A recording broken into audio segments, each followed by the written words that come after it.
Yes, sir. Okay. So yesterday we have been talking about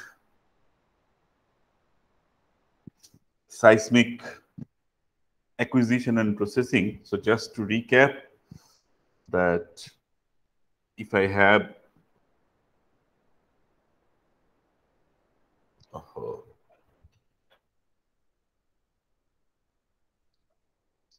problematic. Let's go here then.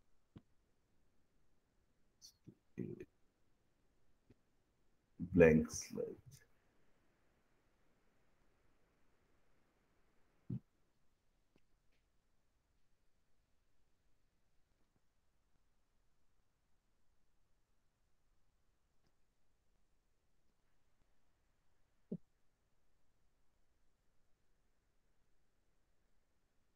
So if I have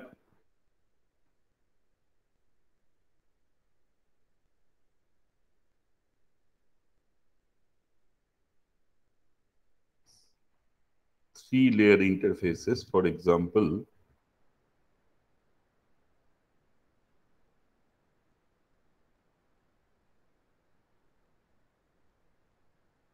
and these layers are having different acoustic impedance. So rho 1 V1, this is rho 2 V2, this is rho 3 V3.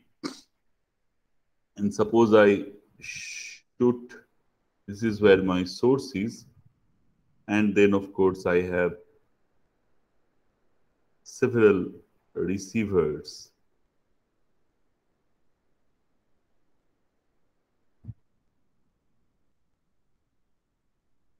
Okay.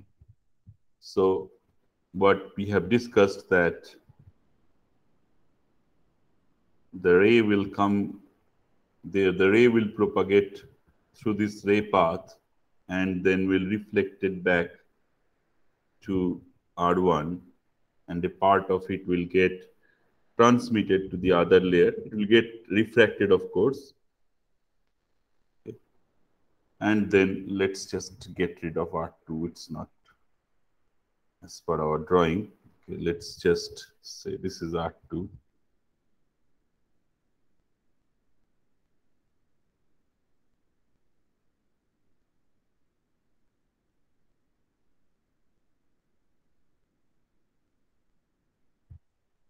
Okay. Reflected back from here. So what I will observe that at R1, I'll find out a wiggle, okay, which is actually because of this, the reflection from the first interface, and this would simply look something like this, okay, a positive and a negative. Similarly, I will see another wiggle, okay, at R2, okay, which will be looking like this. That pinpoints for this reflection. Now you can of course see that there is a little bit of shift of the point that it is gathering. Okay, so there is a shift that this the point it is imaging than where it is actually. Okay, so you can mix that shift by using simple um, trigonometry. That's no problem, but this is how it is done. Of course, at R1 you will see the direct arrivals as well. So you will see the direct arrivals, and the direct arrivals will be removed from your seismic section. And then also we have said, suppose we wish to image this particular point better, what we will do, we will have a series of, so this is suppose S1 R1, then we can have, you know, several such source receptor pairs, which all of them are actually, you know, targeting this particular point, which we then call the CMP. or common midpoint. And then this will look like as if, so as source receiver pair, you know, you will find out that I will see a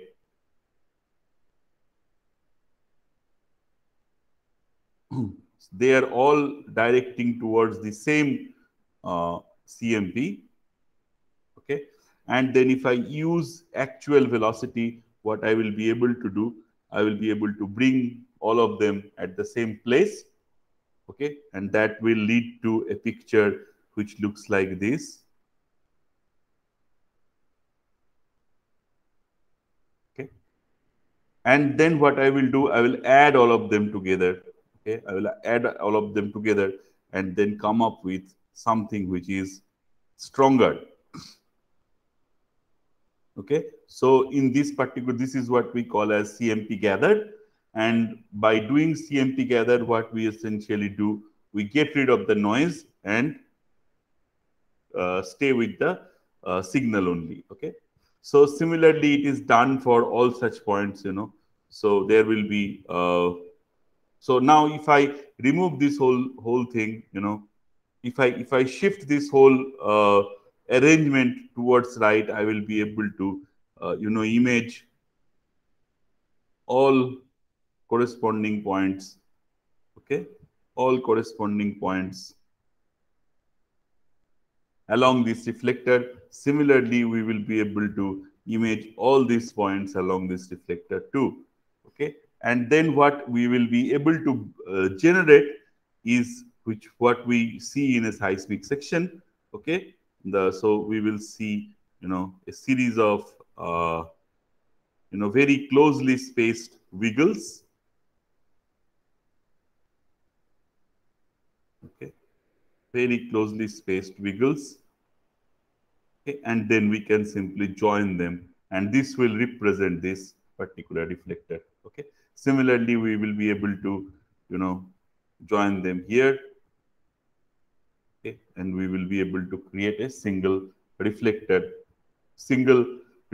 out of the seismic section. Okay, and this reflector will indicate this whole set of wiggles. If I put them together, will actually represent this interface.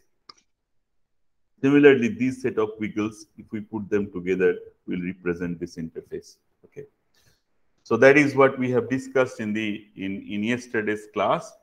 Okay, now there is another step of noise reduction that we did not talk about. Okay, and that is what we call as migration. Okay, and this is also very important step in case of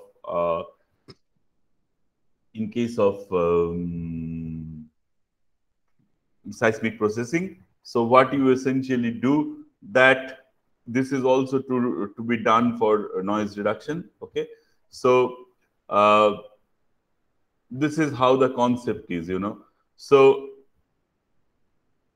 you have a set of reflectors, so you have a set of wiggles, and then some of the wiggles are noises and some of the wiggles are actually coming from the actual reflector. Okay, some of the wiggles are noises and some of the wiggles are actual reflector. Okay, so what you do, you spread all possible locations of origin. So that means, you know, so suppose I have a particular reflector which has a so what this particular wiggle mean? This wiggle mean that this represents a particular two-way time. That's about it, right? This represents a particular two-way time. Now that particular two-way time can be a result of different bed orientation. Okay, suppose, you know, if the bed is inclined shallow, if the inclination of the bed is shallow, so what I will have a shorter source to the target, and then I mean equal source to the target and receiver, almost equal path. Okay, but the two-way time will be suppose 5 milliseconds. Now if my bed interface is like steeply inclined, there also I will find a shorter source to target but longer target to receiver path. Okay, but then if I add these two, the two-way time will still be the same. Now if it diffs to the other way, okay, I will still find that the two-way time be the same, but you know the distance between the source to the target is larger than the distance between the target to the receiver. Okay, so what do I mean by it? I mean that if I have a particular wiggle which represents a single two-way time, it can have multiple solutions. Okay, it can have multiple solutions. Okay, so what you can do, you can actually generate a synthetic seismogram, if you mean, if you like, where what you are doing, you are thinking of all possible orientation of this bed. Okay, all possible orientation of this bed, and you create kind of a circular, because you know the swipe ellipse will be like this of these beds, a different orientation. You can create a synthetic seismogram. Okay, now suppose I have a series of wiggles. Okay, I have a series of wiggles here and here. Okay, now what I will do, now I don't exactly know whether these wiggles exactly come from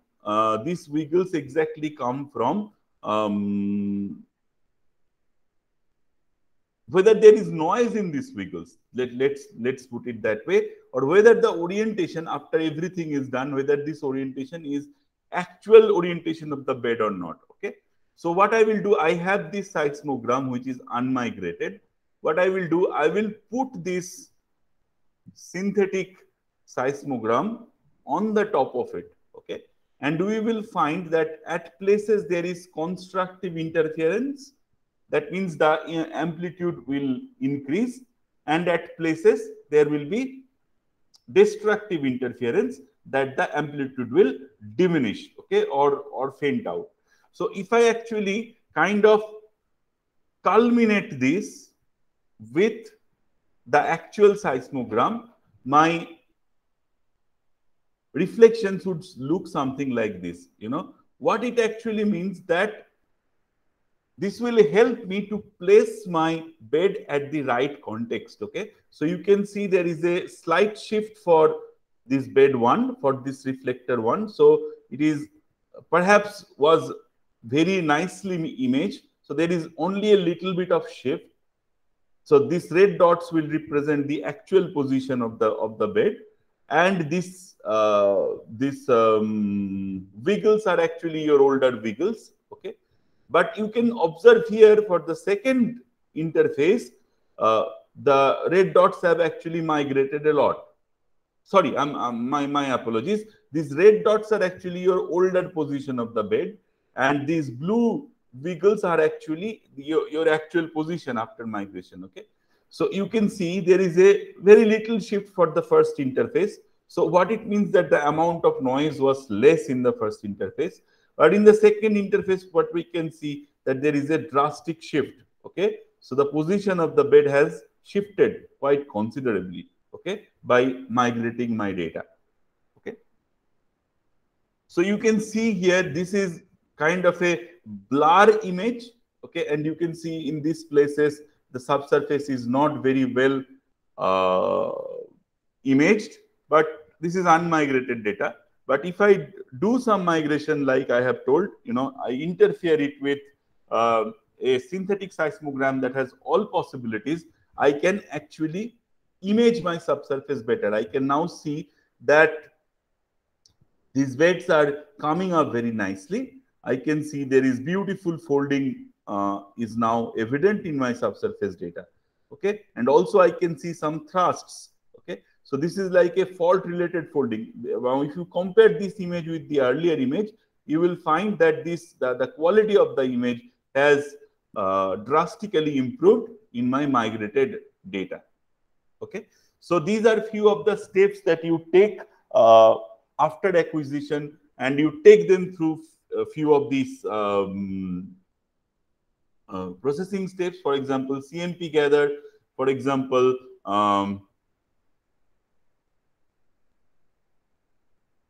so we have talked about CMP gather, we have talked about migration, okay, and then of course you have to correct for the velocity. So these are the three, and you remove the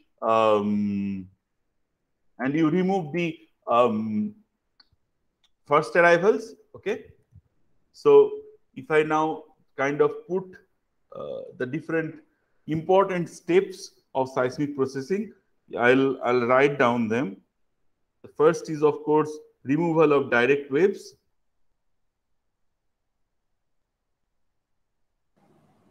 Sir, in case of migration,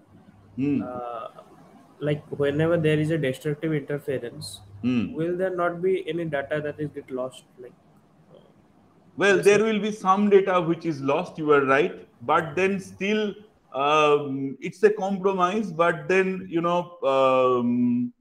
it mostly gets rid of the noises. So of course there will be some data that will be lost, but then you want to do that compromise to improve the quality of your seismic.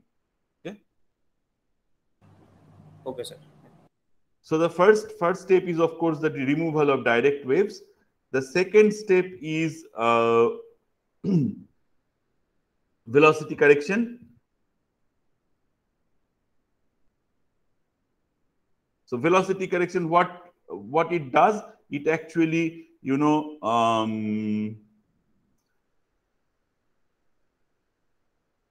if I have these inclined wiggles, it puts them to the right attitude. Okay, this is velocity correction. Number 3 is CMP gathered. Okay, what it does, it actually magnifies the signal and reduces noise. And the fourth process is, of course, migration. Okay, migration means the process that I have discussed. Okay, now when you see a seismic section, you might see some data that are like pre-stack depth migrated data.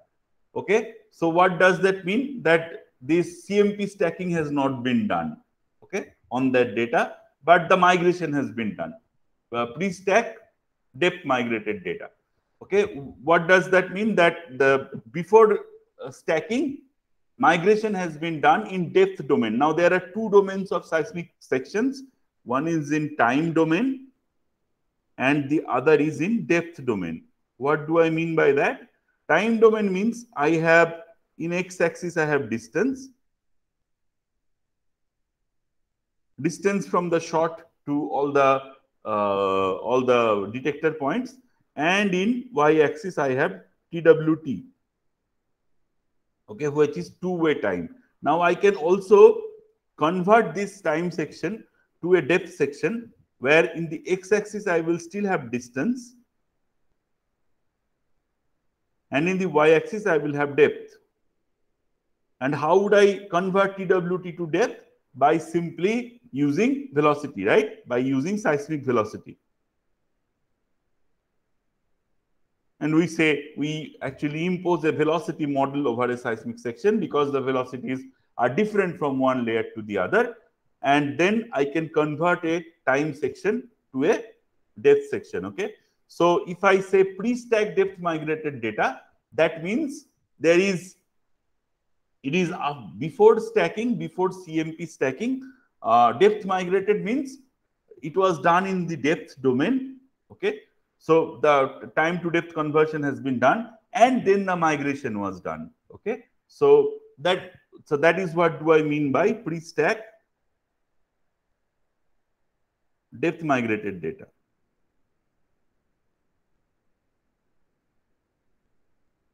Post-stack time migrated data. Post-stack time migrated data means after stacking, the migration is done in the time domain. Okay, so these are different types of data, and all this data actually shows you different information. Okay, you need all such data to give you different information. Maybe later on, not in this course, it's not part of this course, maybe sometime later on, if you choose to do a master's thesis or so on this particular topic, or later maybe a PhD on this particular topic, you will be able to learn all these things, what data is important and why. Okay, so these are the different steps of seismic processing. Okay, is that clear? Yes, sir. All right. So the final step is, of course, migration. Is interpretation. Okay. So seismic interpretation means that you will be given with a post-processing data. The data would look like this. It will be either in time domain or in depth domain. So as an interpreter, what you are supposed to do, you are supposed to make geological sense out of the data. Okay. And these are the few things that you have to do. So first thing you have to do, you have to map faults and other structural features. So you have to say that these are the areas. So you have to draw some lines. Okay. Or if it is 3D seismic, draw some planes and say that these are the fault planes, of course. Then you have to map unconformities and measure stratal surface. So you have to talk about these different boundaries.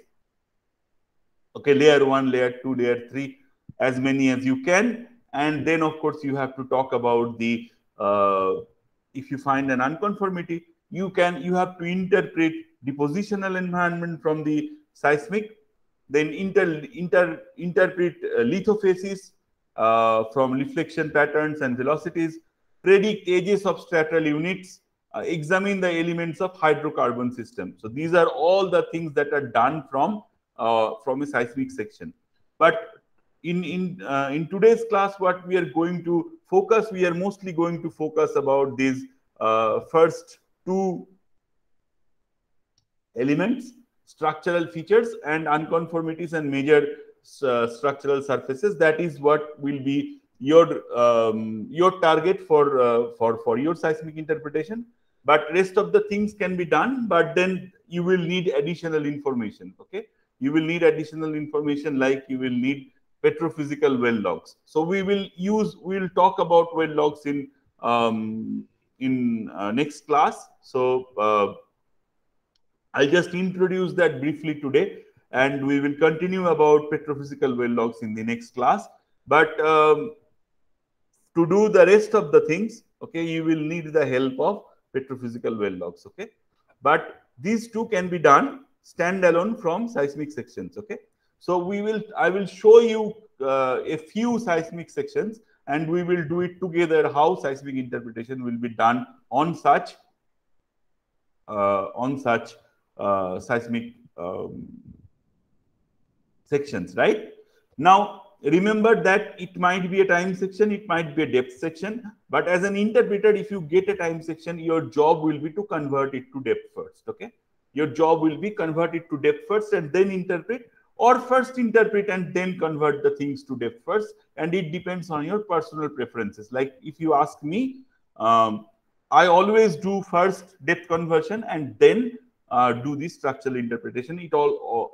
It makes sense to me, simply because a 1-to-1 section, I mean, if the horizontal scale and the vertical scale are at the same, you get more information. Sometimes you need to squeeze your section, sometimes you need to flatten your section. All these things are more easily done, makes more sense if both of them are in the same scale. Okay, so it's entirely up to the interpreter whether if he gets the time section, whether he wants to interpret it first and then depth convert, or first depth convert and then interpret that particular section. Okay, so let me take you through some of the seismic sections and let's see.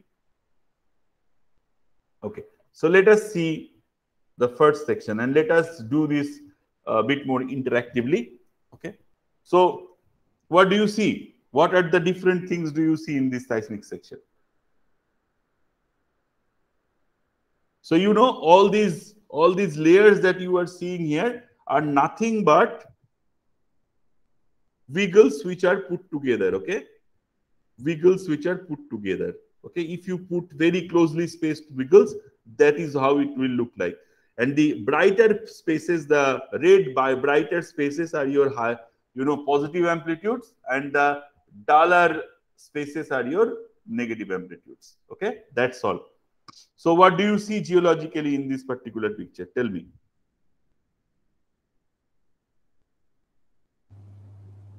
Different layers with folds.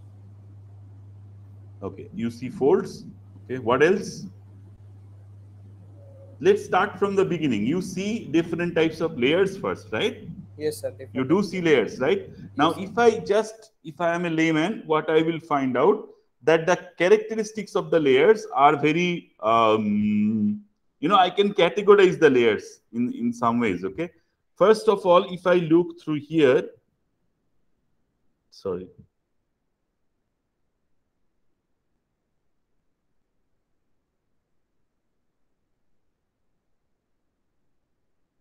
Okay. I can draw a boundary here.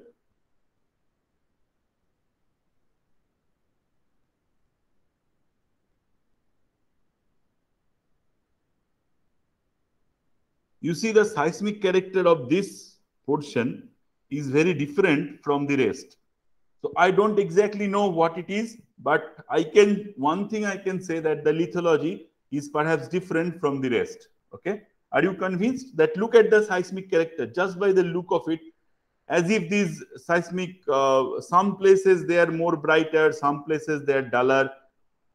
Yeah. Are you convinced that this part of the seismic looks different from the rest? yes, sir. Huh? So now I can similarly put another boundary here. Right?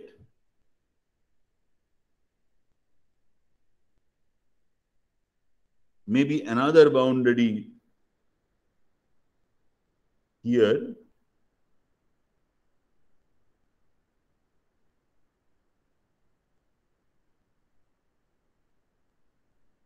Okay. Another boundary here.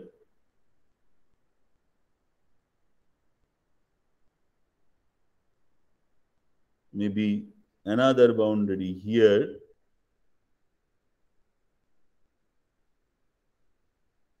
Okay.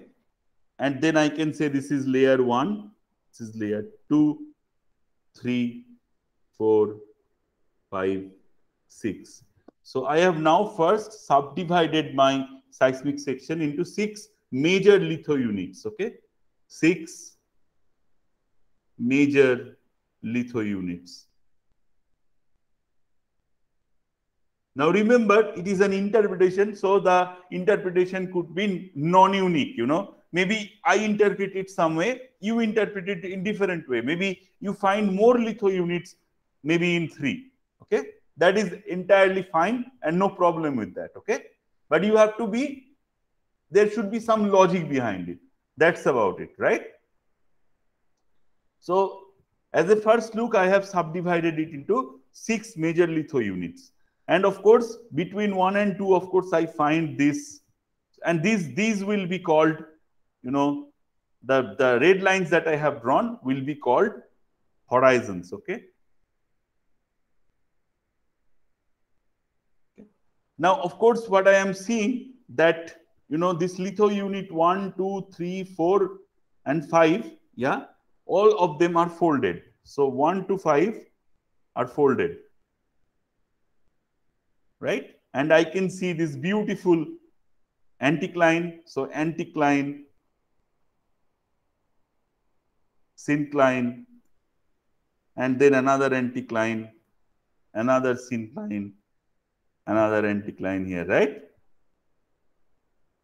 Now, can you see an unconformity in this whole thing? Which would be the unconformity? Can you tell me? Between which two layers is my unconformity? Huh? Can you tell me?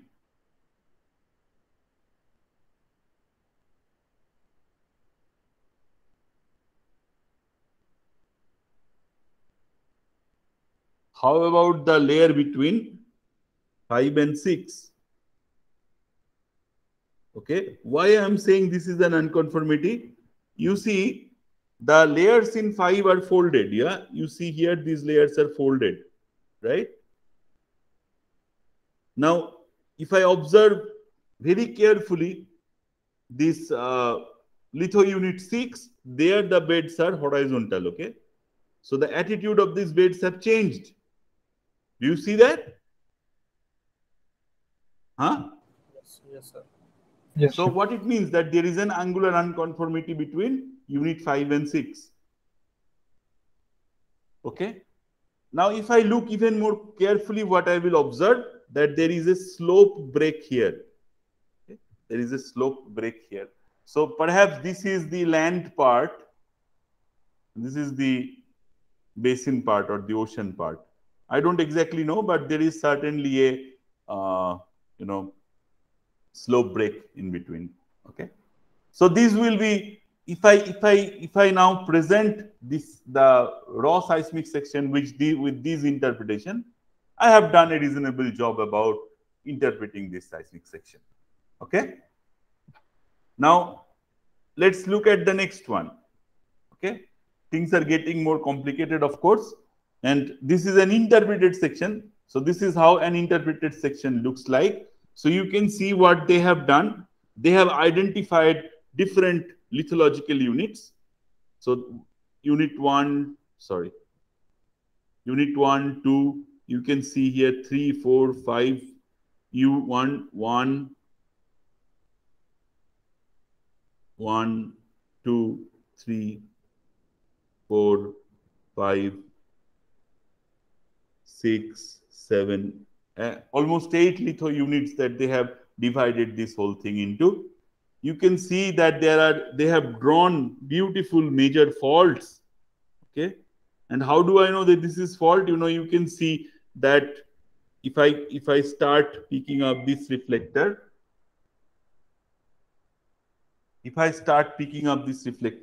what I observed that there is a displacement. Okay, and similarly I can see another fault here, another fault here, another fault here. So this is what we call as the basement. Okay, this is what we call as the basement. Basement means by the look of this seismic character, it looks like this is either igneous or metamorphic. Why? You don't really see a lot of layerings in this layer. Okay, in this litho unit, you don't see a lot of layering. So igneous or metamorphic. So this is perhaps the basement, and on the top of the basement is actually dissected by different faults, and you can see on the top of which I have the sedimentary layers are actually deposited. Okay, and also that these sedimentary layers also have some of these black faults here. You can see. Here you can observe this blue layer. There is a little bit of shift, so they have put a fault here too. Okay. So this is more or less, if I get a raw seismic section, you are supposed to come up with a geological picture out of it, and that is what we call as seismic section, seismic interpretation. Okay, you can see here that the picture can be fairly complicated. I'm not getting into this, but you can see, you can now identify this basement rock. There is not much seismic character in the basement rock below.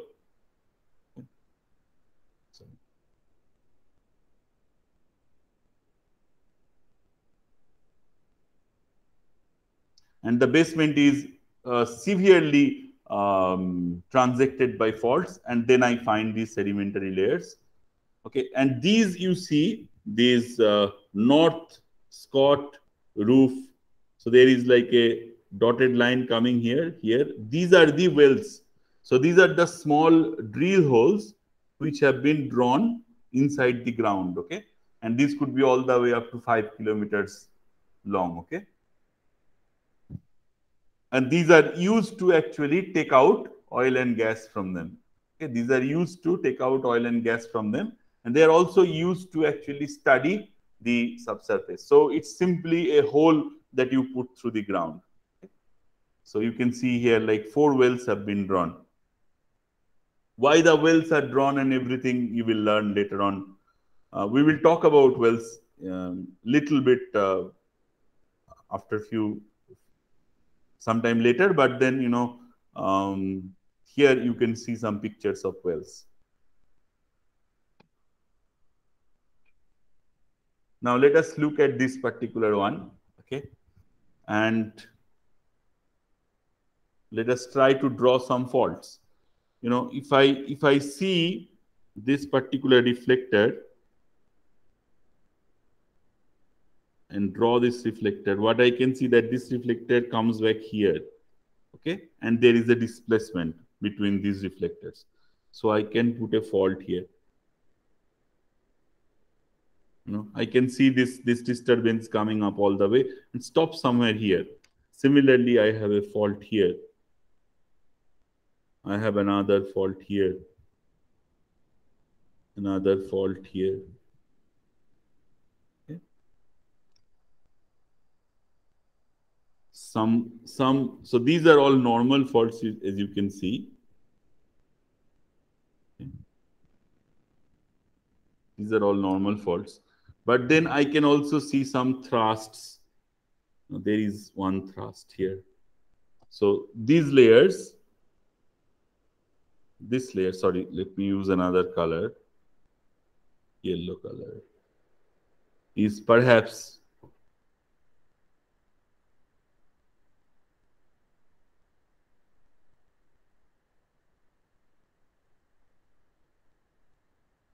so this layer, let's do it like this. This is this layer.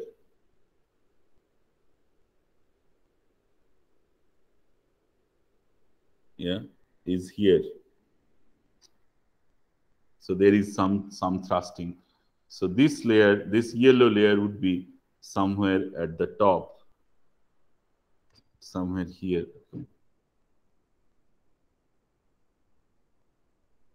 Somewhere here. And you see, these layers are also folded. Okay. So with your trained eyes, you can then start to make geological sense out of a particular seismic section. Okay.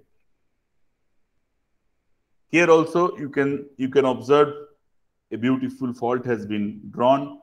The basement has been shown because the seismic character is a little bit lost. And then several layer interfaces have been marked. Okay. Now, the quality of the seismic can be very bad as well sometimes if the data is old, and then it becomes on the skill of the interpreter how beautifully he can actually manage. Remove this colored part from his and all these black lines, and you will understand that this is not a very good seismic. Okay. So, but then there comes the skill of an interpreter where he can actually make sense out of it. Okay.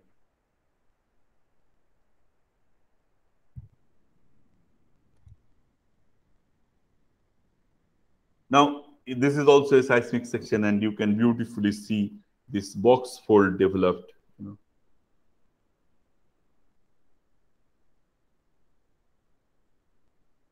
Yeah, although the seismic character is not that great here, but you can beautifully see the development of this box fold. Similarly, here I observe a thrust and series, and on the either side, this is the foot wall of the thrust, this is the hanging wall of the thrust, and I can see this beautiful wrapping of beds on the either side. And the seismic section can be as complicated as this. I'm not discussing this. Just remember this is what we call a deep water fold belt, but you need a lot more information to actually interpret such seismic. Maybe this seismic would, to interpret such seismic, it will take maybe a month to come up with such beautiful draw. Okay.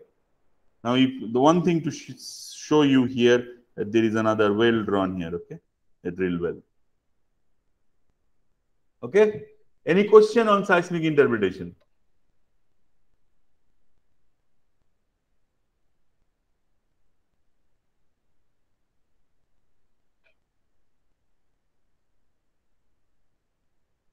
So are all this drawn with the help of the computer, right? Sorry, what is that? I mean, all these interpretation are done with the help of the computer. Like, how much time it takes to draw this No, it two? is done with the help. It is done in a computer, but someone has to do it manually. No, Okay. there is no magic that it will draw it for you.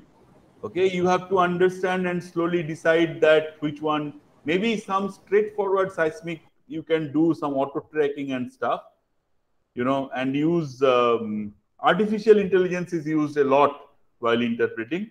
Okay, but you still have to do it manually. Larger part of it is done manually, because it's very subjective.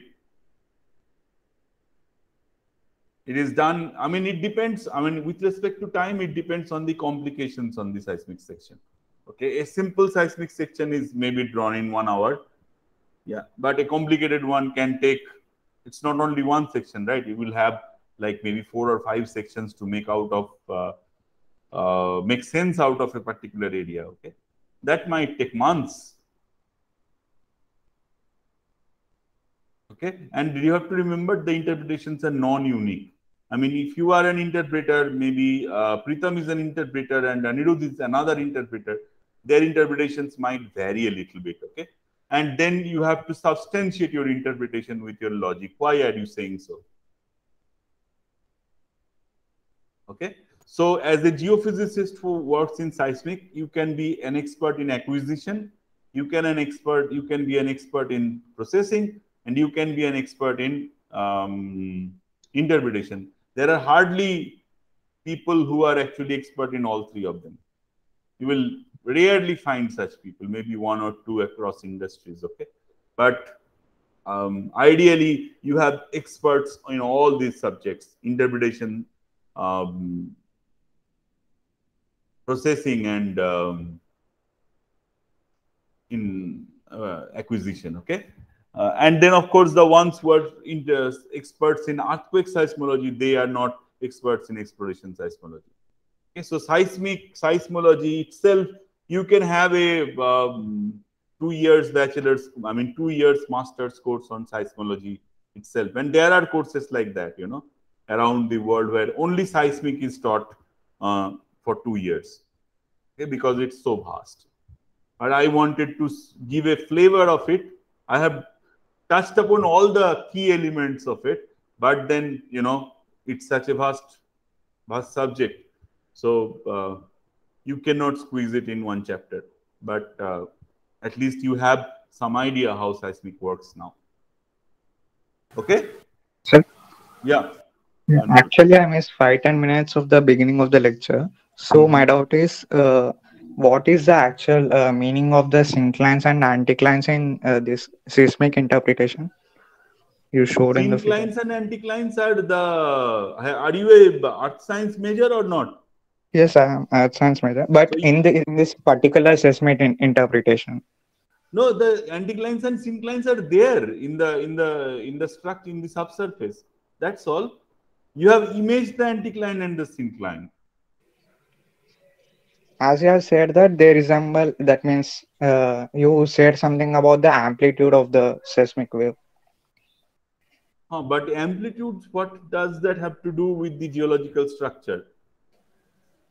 You Okay, have it an just anticline resembles and a structure. yeah, these are structures. I mean, under the earth there is anticline and syncline. There are Okay. folds underneath. Okay, so I mean, don't look at it as some signals. Right now, it is as if you are standing in front of a rock section. Okay, and you are looking at that rock section, and then you interpret. Okay, that's how you should look at it. So there are anticlines and synclines underneath, which you are trying to image through seismic. Okay. Okay. So like in ultrasound, okay, you get the picture of a baby who is in fetus, right? Yes, sir. You do get that, right? So now you see its legs, its hands, its brain, everything. You then forget about the sound wave that is propagating inside. Then you analyze the morphology of the baby, right? Similarly, you are looking at the syncline and anticline of the earth, which you cannot see from top because it is covered, right? Okay, sir. Got it. Understand my point? Yes, sir. All right. Anything else?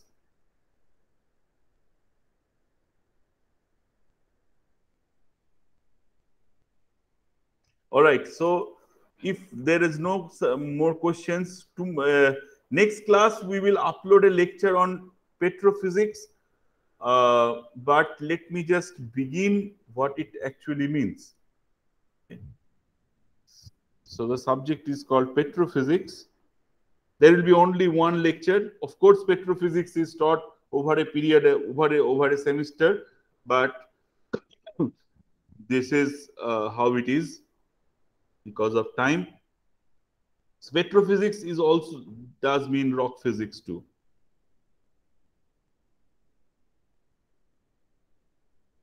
Okay, and this is another beautiful name, well logging.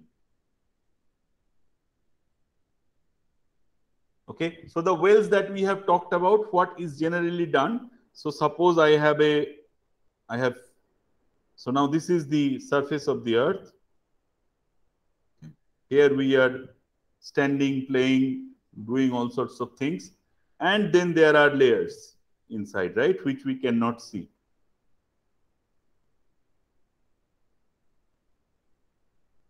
Okay, maybe this is sandstone.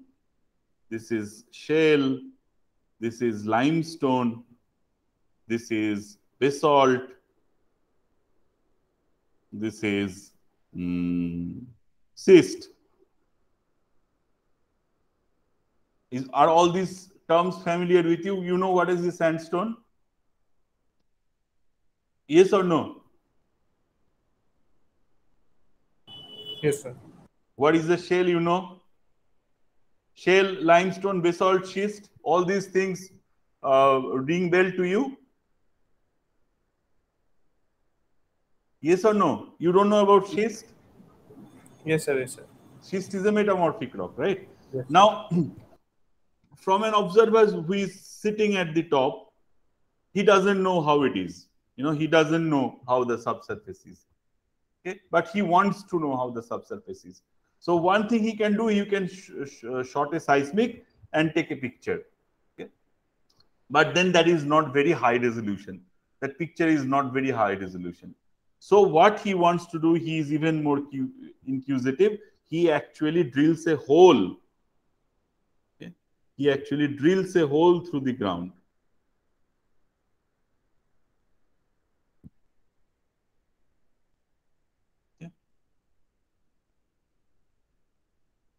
And then peeps through, okay, and wants to see what is inside.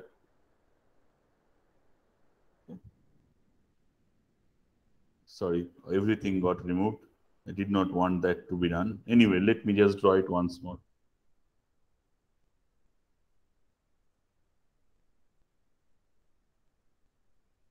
So he drills a hole. It's simply like drilling a tube oil. You all are familiar with tube oils or not? That you drink water from. Yes or no? Yes, sir. Okay, very good. So that's how it is. Okay, but these wells are slightly more complicated simply because it runs all the way up to 5 kilometers or so. Okay, so you have to maintain the balance of the pressure and temperature and everything. So this can cost me, one tube oil costs 10,000 rupees, and one well in the oil and gas business costs around $20 million. Okay, so that's a little bit of difference in money. Okay, 10,000 rupees and $20 million. Okay, so How much deep are these? around 3 to 5 kilometers on an average. It can be shallower as well, but on an average, oil and gas industry drills are like 3 to 5 kilometers. Okay. Yes, sir. Now this is a vertical well. You can also have a well which is, you know, of very different trajectories. You know, some part vertical, some part horizontal.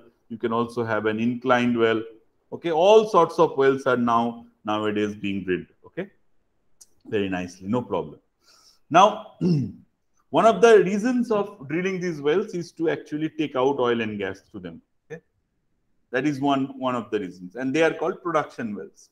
Now, there are also wells. There are wells which are not used for taking out oil and gas. They are used to understand. They are used to gather information. Okay, they are used to gather information, and to gather information, there is something which is done, which is called well logging. So what well logging is, what well logging does, I'll just draw it once more.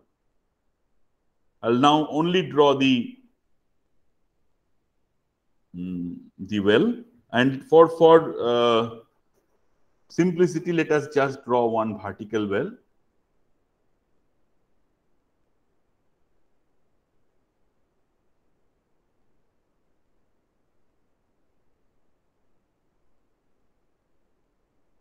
Come on. I never get used to this. What happened?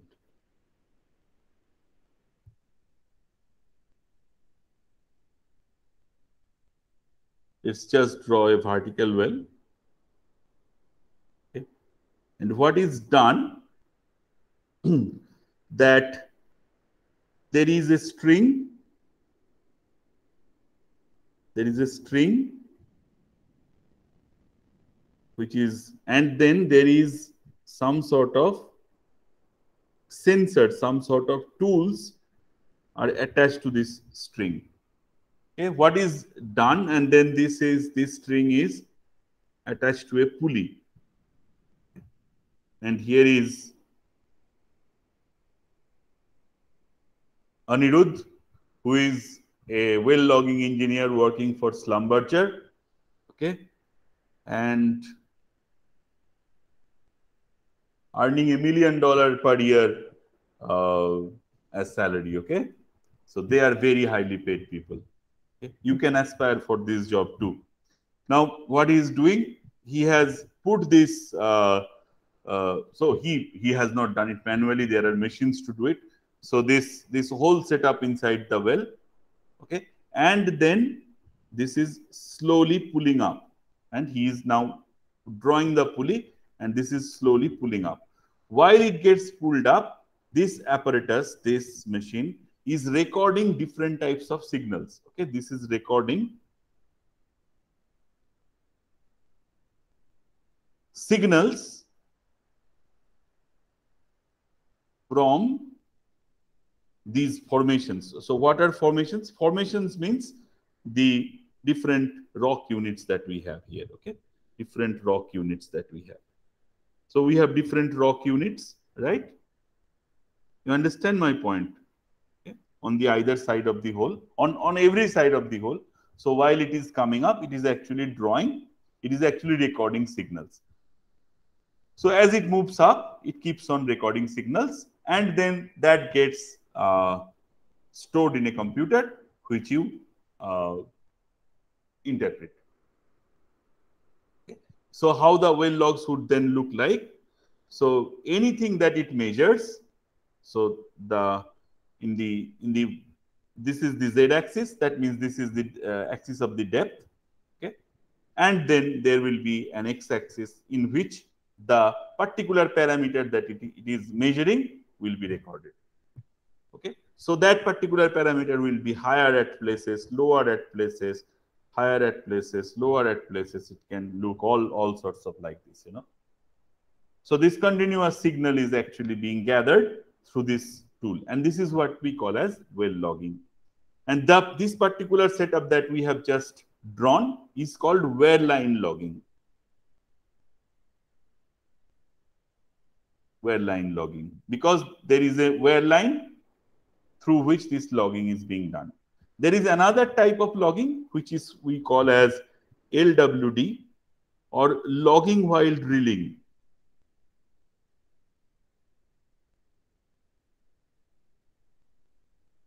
And what is done in logging while drilling? You are actually, while you drill a well, so how you drill a well, you know all how you drill a well on a wall. you have a drill bit, right, which rotates, isn't it? You have drilled a well on the wall, every one of you in your life, or seen at least such drilling being done on the wall. Yes, sir. Okay, so similarly on the ground there is a drilling bit which is fairly heavy, okay, which actually drills a well. Now, just above the drill bit there is a logging tool. So while you drill, you can also log the formations. You can actually record signals of the formation. Okay. So there are different types of logging tools which are attached here, different types of sensors that are attached here, and we are going to study in the next class few of them. So we are going to study few of them. The first one we are going to study is called gamma ray logging, okay, which measures the natural radioactivity of the formation of different rock units. It measures the natural radioactivity of different rock units. Okay.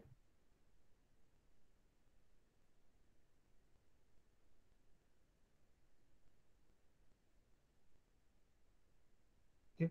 We will learn about sonic log. Sonic log measures the transit time. Transit time means a sound wave, like seismic. Sound wave is actually sent, and it actually travels certain distance within the rock unit, okay? And the time is recorded, how fast or how slow that particular sound wave is propagating. We will learn about sonic log. We will learn about resistivity.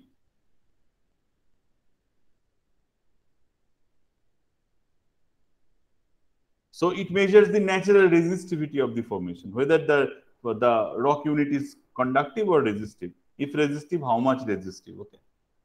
And we will learn few more which we will talk in the next class, okay?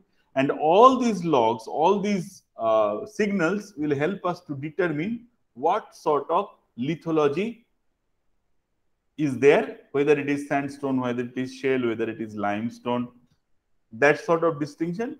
It will also help us to understand what sort of fluid is there inside those formations, okay? Whether the fluid is water or whether that fluid is hydrocarbon, oil or gas. Okay? So in the upper crust where we operate, it's mostly three types of fluids that are present. One is water, or we call them as brine. Brine means salt saturated water, okay? Or it contains hydrocarbon, okay? Hydrocarbon can be either oil or can be gas. So this particular geophysical well logging tool will help us to determine what sort of lithology is there and what fluid does it contain. Okay. So I will stop today's lecture here, and in the next class, which will be a pre-recorded lecture, I will upload the lecture on petrophysics. Okay. If you have any question, you can ask. I know we have taken 3 more minutes of your time, but nevertheless, if you have any question. Sir? Yeah. Yeah, our group had a doubt in the assignment topic. Okay. Can I share? Yeah, tell me. Yeah, so our topic was prospecting. That means prospecting using geophysical techniques for a uranium ore or uranium deposit. So in a mine. So there were 5 techniques mentioned by the authors of that research paper.